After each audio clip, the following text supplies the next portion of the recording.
السلام عليكم ورحمة الله وبركاته. ازيكم حبايبي يا غاليين؟ عاملين ايه؟ يا رب تكونوا بخير. شايفين العظمة اللي خاربة الدنيا وعاملة ترند؟ الكشري الحلو يا جماعة. ايه الكشري الحلو ده يا جماعة؟ ابو لبن كل شوية يفاجئنا ويعمل لنا حاجات مش عارفة. هنقول لهم يجربوه، بس اصحاب القلوب الضعيفه بلاش. هنقول بسم الله الرحمن الرحيم كده ونجيب نص كيلو كنافة. اول حاجة نص كيلو كنافة ونجمدها شوية في الفريزر، وبعد كده نفرفتها زي ما انتوا شايفين بالطريقة دي. فرفتيها كويس جدا لغاية ما تبقى عاملة زي البودرة كده. ايوه كده. هنحطها في صينية ونحط عليها سمنة، وممكن ندخلها الفرن. انا هنا بعد ما حطيتها في الصينية وحطيت عليها سمنة، رجعت تاني في كلامي بصراحة، لان دي عايزة متابعة كل دقيقة. احسن لك ان انت تعمليها على البوتاجاز. يعني انا بعد ما عملت كده رجعت تاني في كلامي وحمرتها على البوتاجاز. لكن الطبقة التانية بقى هي اللي مش هينفع بصراحة. يعني ربطة بقى جلاش، ونجيبها كده وهي ملفوفة زي ما هي كده، ونقوم جايبين السكينة ومقطعين كده. ايوه كده. عايزه اقول لكم ان هي تحفه وتجربه يعني حلوه نوعا ما.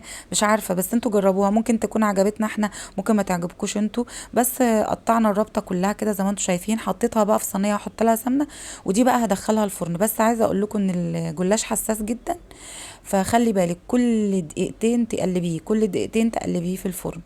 بصوا هنا انا حطيت طبعا الكنافه على البوتاجاز، وهنا بقى الجلاش كل شويه اطلعه واقلبه، كل شويه بطلعه وبقلبه من تحت لفوق، بحيث ان هو ايه، علشان خاطر كله يبقى لون واحد. تمام. تعالوا بقى نعمل صوص الشوكولاته باسهل طريقه. دي بقى شوكولاته دريم اللي هي بتاعه الحلويات، وهنسيحها بصوا هنعملها باسهل طريقه، وان شاء الله باذن الله هعمل لكم صوص الشوكولاته من غير شوكولاته، يعني بالكاكاو ان شاء الله باذن الله. هنا قطعت الكميه اللي انا عايزاها ودخلتها الميكرويف دقيقه ونص بالظبط. وبعد ما طلعت حطيت لها معلقتين زيت عشان تديلي لمعة وتفضل فكة معايا. لو لقيتيها جمدت عشان الجو برد يعني، وتقلبيها كويس جدا لغايه ما كلها تبقى. بصوا هوريكم دلوقتي ازاي سايحه ونايحه وحلوه جدا.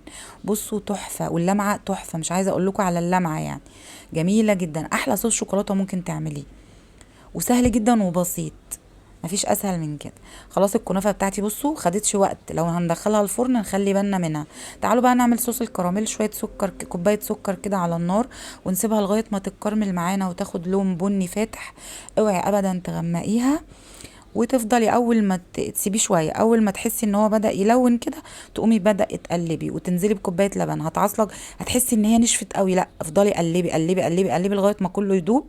وبعد كده هننزل بمعلقه زبده كبيره ونقلب، وهو ده صوص الكراميل يا جماعه. مفيش اسهل ولا ابسط منه.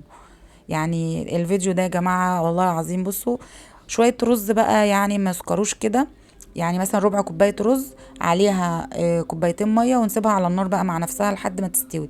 وهنا الجلاش بعد ما خرج من الفرن، بصوا كله بقى لون واحد، وهنا الكنافه معايا جاهزه. هنقلب بقى 3 معالق سيرم او شربات، وكده الرز بتاعي استوى. هنزل بقى بنص كيلو لبن او لبن او كيلو يعني مش مشكله. بعد كده هنزل بقى بكوبايه سكر، السكر حسب الرغبه يا بنات، السكر حسب الرغبه. معلقتين نشا كبار، هنزل عليهم بنص كوبايه لبن ونقلبهم كويس جدا. ونروح على طول على الرز ونحط عليه النشا. يعني ده رز بالطريقه العاديه جدا، يعني انا مش هقول لكم عليه لان انتوا كلكم شاطرين وبتعرفوا تعملوه. بس احنا هنا هنطعمه بحاجه بقى كده، يعني نديله سنس كده، نديله معلقه قشطه عشان يبقى سايح ونايح كده ويبقى طعمه حلو. يا حلاوتك يا جمالك، خليت للحلوين ايه كان مالي بس ومالك. خلاص كده الرز بتاعي خلاص. بسم الله ما شاء الله استوى وبقى زي الفل. حطيت له بس كيس فانيليا. دي الثلاث طبقات معايا كده زي ما انتم شايفين. بصوا بقى انا جبت العلب دي يعني من عند، مش عارفه بقى بصراحه هو صاحب البيت جابها منين معرفش. زي ما انتم شايفين الطبقه الاولى يا بنات، الطبقة الأولى في الكشري الحلو اللي خارب الدنيا وعامل ترند مش عارفة على ايه. هنحط طبقة رز بلبن. طريقته سهلة وبسيطة، بس احنا ليه يعني ليه احنا ما فكرناش كده زي بلبن؟ ما هو فكر كده وحطينا الحاجات دي كلها كده مع بعض وفكرنا ان احنا نعمله. مش عارفة. انا هنا حطيت طبقة رز بلبن وبعدين طبقة كنافة. معرفش هنا الكنافة قايمة قايمة بالرز، يعني قايمة بالرز والعدس. وهنا الجلاش قايم بالبصل على فكرة. مش عارفة. مش عارفه، بس هي الطبقات كده زي الكشري بالظبط. زي ما انتم شايفين هو شكله حلو قوي وطعمه بصراحه. ده صوص الشوكولاته على فكره جامد مني، ودخلته الميكرويف برضو دقيقه يعني او 30 ثانيه، وحطيته في كيس تلاجة كده وربطت عليه يعني لو ما عندكيش الصراف يعني احنا مش هنغلب، انتوا عارفين بقى. يبقى واحد بصوص الشوكولاته، وواحد كمان بصوص الكراميل. يا ترى التالت هيبقى بايه بقى؟ مش عارفه. بس كده، ونعمل في كيس تلاجة. بس ده كان سخن جدا جدا لاني سيحته برضو في الميكرويف، لانه كان جامد جدا برضو. هنا بقى بالفواكه، يا سلام. يعني اميله اكثرا، يعني انا اميل اكتر للي بالفواكه، مش عارفه ليه. يعني برضو الشوكولاته حلوه وكل حاجه، بس ده كان فيه كل حاجه بقى. يعني فيه صوص شوكولاته، وكمان فيه فواكه، وكمان فيه كنافه وجلاش. ايه يا جماعه الحلاوه والجمال ده؟ ايه يا جماعه الطعامه والجمال؟ بصوا بقى صوص الكراميل اللي نزل تحت مع الرز بلبن، يعني عظمه.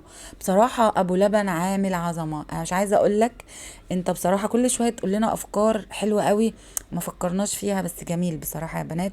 طبعا انا هجيب لكم دلوقتي الاراء من الناس اللي دقت. يعني طبعا قعدت صاحب البيت وبنتي كمان علشان اخد رايهم.